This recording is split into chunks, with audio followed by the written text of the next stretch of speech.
आजाद संजय का कुर्ता पकड़ पकड़ के खींच रहे थे। 24 मार्च 1977 जब आजाद हिंदुस्तान के लोकतांत्रिक इतिहास में पहली दफा गैर कांग्रेसी सरकार बनी मोरारजी देसाई के नेतृत्व में। जाहिर है इस सरकार के बनने के पीछे की असल वजह इंदिरा की तानाशाही थी, जिसके खिलाफ बगावत अब उनकी खुद की पार्टी के भीतर भी नजर आने लगी थी।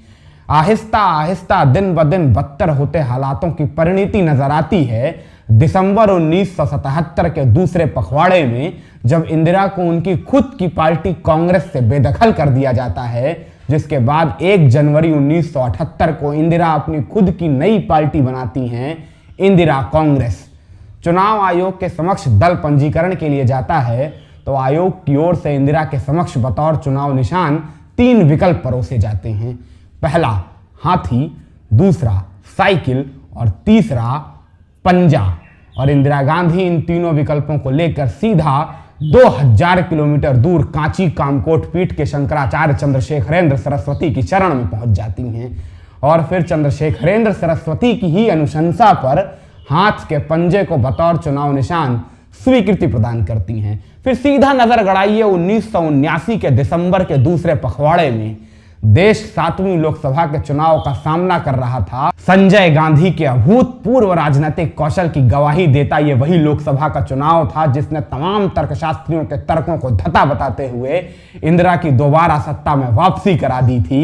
संजय ने इस चुनाव की कमान संभालते वक्त कई हैरतअंगेज और गैर परंपरागत फैसले लिए थे। मसलन कश्मीर के डोडा नाम के छोटे से कस्बे के एक आम से लड़के पर संजय की यूं ही नजर क्या पड़ी, संजय ने उस लड़के को चुनाव में टिकट दे दिया, वो भी महाराष्ट्र के वासिम शहर से, जिस शहर को देखना तो दूर उस लड़के ने कभी जिस शहर का नाम तलक नहीं सुना था, उस लड़के को वासिम शहर से टिकट भी दिया और वो लड़का वासिम से चुनाव जीतकर लोकसभा में पहुंच भी गया।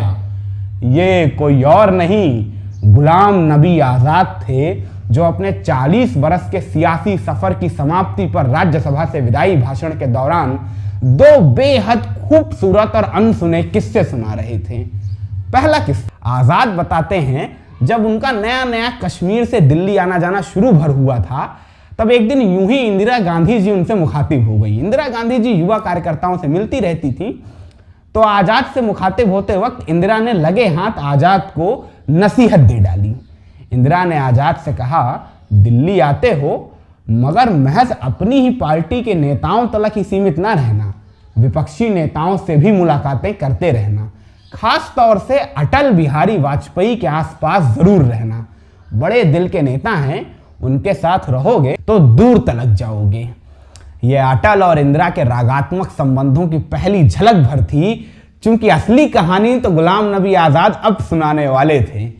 आजाद 1980 के लोकसभा सत्र का एक नजारा बताते हुए कहते हैं, 1980 के लोकसभा का सत्र चल रहा था और संजय गांधी पहली और आखिरी दफा सदन का अपना भाषण दे रहे। समूचे भाषण का लब्बो लुआब महज अटल बिहारी वाजपेयी पर हमला करना था। संजय खड़े होकर अटल बिहारी वाजपेयी पर वार किए जा रहे थे और नीचे बगल में बैठे गुलाम नबी आजाद संजय का कुर्ता पकड़ पकड़ के खींच रहे थे कि हुजूर नीचे बैठ जाइए, अभी वाजपेयी जी बोलना शुरू करेंगे तो धज्जी उड़ा के रख देंगे। मगर संजय थे कि सुनने का नाम नहीं ले रहे थे।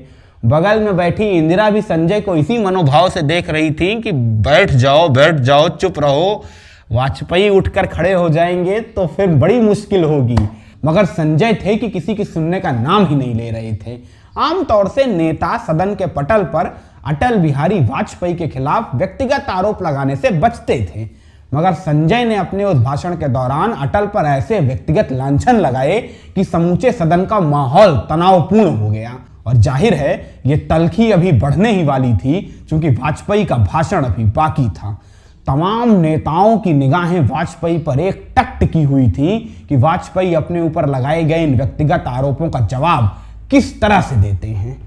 मगर वाजपेयी इस तनावपूर्ण माहौल के बीच खड़े होकर मुस्कुराते हुए संजय गांधी की ओर नहीं, इंदिरा गांधी की ओर मुखातिब हो गए और बोले, इंदिरा जी, आज आपके बेटे ने हम पर बड़े आरोप लगाए हैं, बहुत ताने मारे हैं, मगर आज आपके बेटे के खिलाफ बोलने का मन नहीं है हमारा।